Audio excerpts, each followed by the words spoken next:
Hey, hello. So, what is this all about? Thinking about what we fear the most.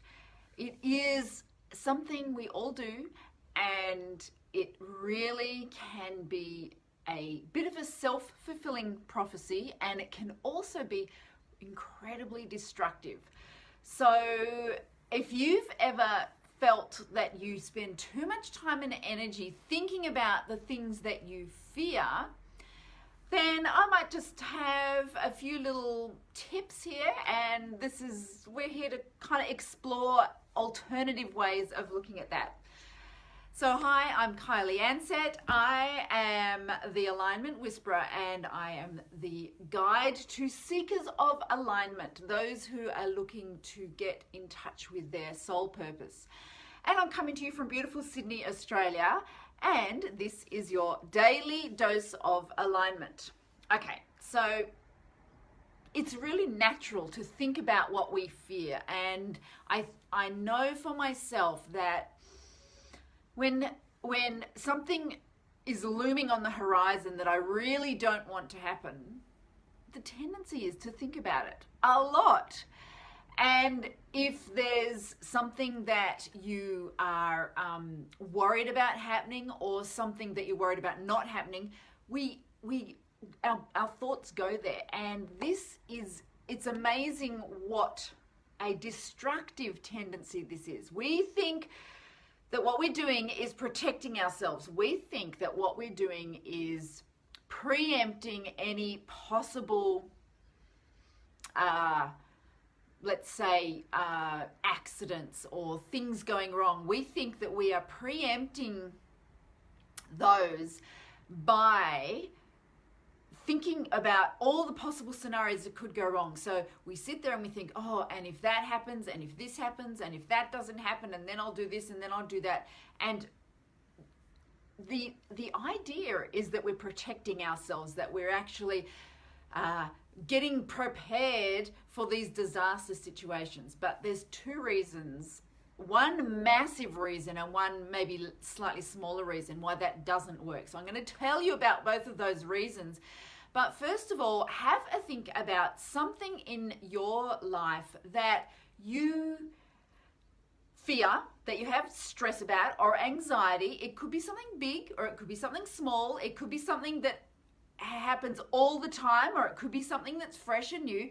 Have a think about, just bring to mind that thing, and then think, how often are you actually thinking about it? How often are you playing out various scenarios around that thing? So that's my little heads up to you, or my little suggestion to you this morning. Now, here are the two things. I'm going to start with the small thing. The small thing is that if you spend a lot of time thinking about the scenarios that you are going to play out if this potential thing goes wrong happens, look, admit it. How often, when you're in the moment of, let's say, some disaster unfolding or some confrontation happening or whatever, you go on the cuff, like you play in the moment, and the things that you say aren't even the things that you planned on saying, because, well, the scenario is not exactly like that, and the person didn't say exactly that, or it didn't play out in the exact way you thought. So all those little, I'll do this and then I'll do that, and these are all the ways that I'll avoid this disaster happening.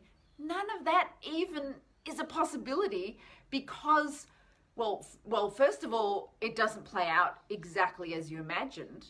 And second of all, you are taking away your natural ability to be in the moment and be fluid in the moment and kind of play with the whole, let's say, intuition and inspiration of the moment. So if you if something that you fear happens, your ability to react intuitively is far more powerful than going on any sort of script. Now, okay, so that was the smaller reason. Remember, I'm going to come to the big reason in a minute. The big reason is absolutely huge, but the small reason should be enough to stop us doing it. But here's the thing. We do this because, okay, similar to other things I've spoken about, we are hardwired for safety. We're hardwired to keep this body safe. And if we know that, if we've preempted that, if a like, what is it, like what do they always say, the saber-toothed tiger attacks us, right? If the saber-toothed tiger attacks us, then we have to know that we can escape it. And if we've already thought, okay, this is the escape route, like I want to go hunting in this particular dangerous valley where the saber-toothed tiger has her cave. So if I have to walk past the cave, I know that, and this is where we do the preempting. So I know that if the escape route is to the left and down or whatever. So we forward think that, so that in the moment when the saber-toothed tiger jumps out at us, we can just do it. But here's the thing. What if the saber-toothed tiger's not in her cave that morning? What if she jumps out from the other side of the track? Well, it's not like you're sort of frozen into, oh, hang on, I haven't planned this one. What do I do now? Like, you, in the moment, that burst of adrenaline that usually comes when something that you fear is sprung upon you, it gives you more inspiration, and allows you to be more reactive and creative with your results than any pre-planned reaction. So that's number one. But let me now come to the big one, and this is the one that is far more relevant to us living in a modern day without saber-toothed tigers, but still with plenty of opportunities for anxiety around every corner, seemingly. Here's the thing: what you think about, you bring about. Have you heard of that one before? You probably have. If you are part of my community, you know that law of attraction and the power of our mind is incredible. Let me talk to you about the placebo effect. Now, I have been a alternative health practitioner for 22 years, and the placebo effect is one of those things that the mainstream medicine society or the people in the pharmaceutical industry, they see it as an aberrant or as a mistake. Like, oh, placebos are used in double-blind studies to test whether or not, so a placebo would be a sugar pill that's been used so that your 100 people, 10 of them are given sugar pills and 90 of them are given the actual drug, and so you kind of can compare which one actually had a result, right? This is the theory, but the placebo effect is where the people given the placebo are having exactly the same results as the people being given the actual drugs. This is a phenomenon, and it really annoys the medical society, because they're like, how do we do our double-blind studies? Like, these bloody placebo people are mucking up our results. So they kind of dismiss it. There's disdain around it. Basically, there's complete misunderstanding about it. What they're seeing there is the power of the mind is as powerful, if not more powerful, than any pharmaceutical medication, right? That is being handed out. Now, you've probably heard of a witch doctor type of scenario where they talk about pointing the bone. So in tribal African witch doctor kind of places, the witch doctor had the power to point the bone, which basically meant that, he would stand there in all these witch doctor outfits and curse someone by pointing the bone. That was their tool, which is where the saying came from. So he would point the bone at someone, and that person would go away and die, and they would. And this is seen as not the placebo effect. This is called the nocebo effect. This is where, when you think something negatively, and you believe it. So obviously the people who are having the bone pointed at them fully believe that it's going to happen. They go away and die. They fulfill the prophecy. Now, have a think about this. When you go into a doctor and they give you 3 months to live, not that this probably happens to you very often, but it does happen to people every day. You're given a death sentence, right? And that is very much the same as pointing the bone. This is the nocebo effect. And of course, it's not recognized for what it is, which is the power of the mind, the incredible power of the mind. So here's the thing. What you think about, you bring about. And it sounds like it's just a catchy little rhyme. It sounds like some kind of new age phenomenon. It sounds like something that, I don't know, but the thing is, it is so relevant to everything that we do in our lives. So when we spend a lot of time thinking about the things that we fear, well, what are we doing? We're bringing about those things, because what we think about, we bring about. And if you don't believe that, start having a look at two things. First of all, start having a look at what you're thinking about, and start having a look about what's going on in your life. Now, this is the interesting thing, and this is where this disconnect or maybe misunderstanding about things like the law of attraction happens. Okay, it's not like, okay, I think about this good thing and I get that good thing, or I think about this bad thing and I get that bad thing. Let's take away the material, solid manifested aspect of whatever we're thinking about, and just put it in vibrational terms. So I was talking about someone recently about spiders. What we think about, we bring about. Now, of course, something like spiders, you might think about them and then suddenly start seeing them everywhere. I dated a guy a long time ago, and we lived on a property that was in the bush. We're in Australia.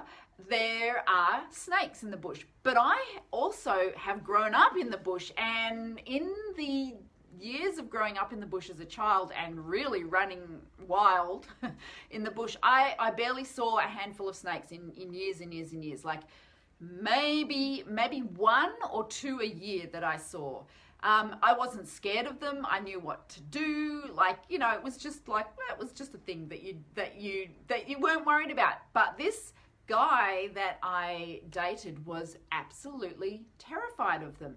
And he wouldn't go out of the house without kind of thinking, am I wearing long pants? Have I got boots on? And, have I got a shovel handy? And he was, and he saw snakes every time he went outside. So in summer, he would see 2 or 3 snakes a day, or at least 1 a day. And I'd go outside with thongs, and just thongs as in, what do they call them? Sandals or bare feet. And he'd be like, ah! I'd be like, what? I'm not worried about snakes. And I never saw them. So here's the thing. Sometimes the exact thing you think about, especially when it's something like that, you bring about. I'm going to get back to the spider story in a minute. But often it's just the energy of it. And let's go back to this ex-partner of mine. The energy of fear preceded the fear of snakes. So the energy of fear was already there, and it probably had nothing to do with snakes. It had to do with other aspects. I don't know. So let's talk about the spiders. I was talking to someone about spiders recently, and she was saying, oh, it's spider weather, and they're going to be behind the pictures and in the letterbox and in the car and all this kind of thing. But here's the thing. If fear and spiders equal each other, then it's the fear you need to look at, not the spiders. Okay, so try this on for size.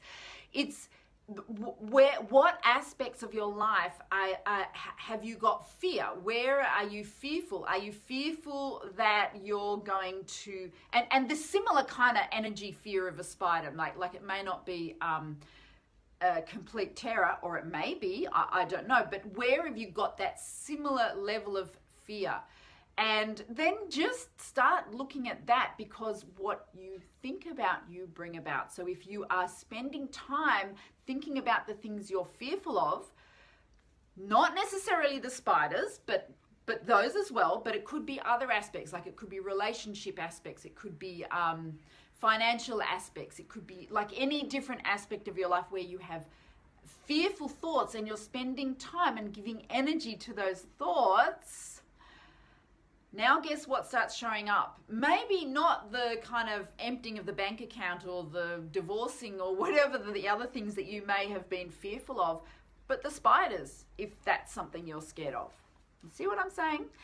Very interesting topic. Now, I would love to hear from you whether this is something that you have seen manifest itself. Like, think of that story I just told you about an ex-partner of mine and the snakes. Have you ever experienced that or seen that with someone who, something they're so scared of, they keep seeing, and you're like, I never see that thing, and I walk down the same tracks as them. How does that even work? So is there places in your life where you have seen that? And then think about what areas are you are spending time and giving energy, giving airplay to your fears. And then realize that you do have a choice around that. You don't have to do that. You have to be aware of it first. You have to be aware that you're even giving airplay to these things. But then once you are, it's time to think, okay, I need to be intentional about where I'm putting my thoughts. So that's my little daily dose of alignment for you today. It's all about fear, and I am going to be playing around in the alignment, Addicted to Alignment group.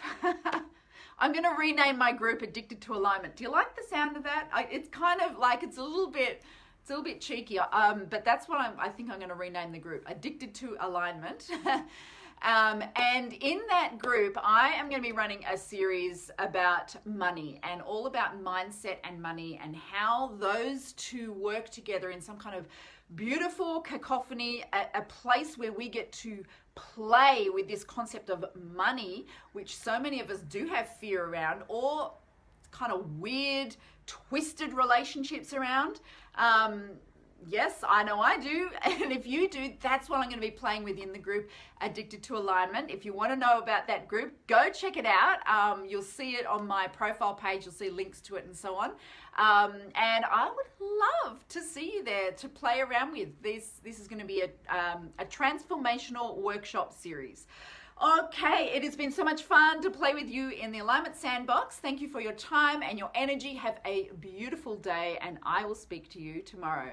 Bye-bye.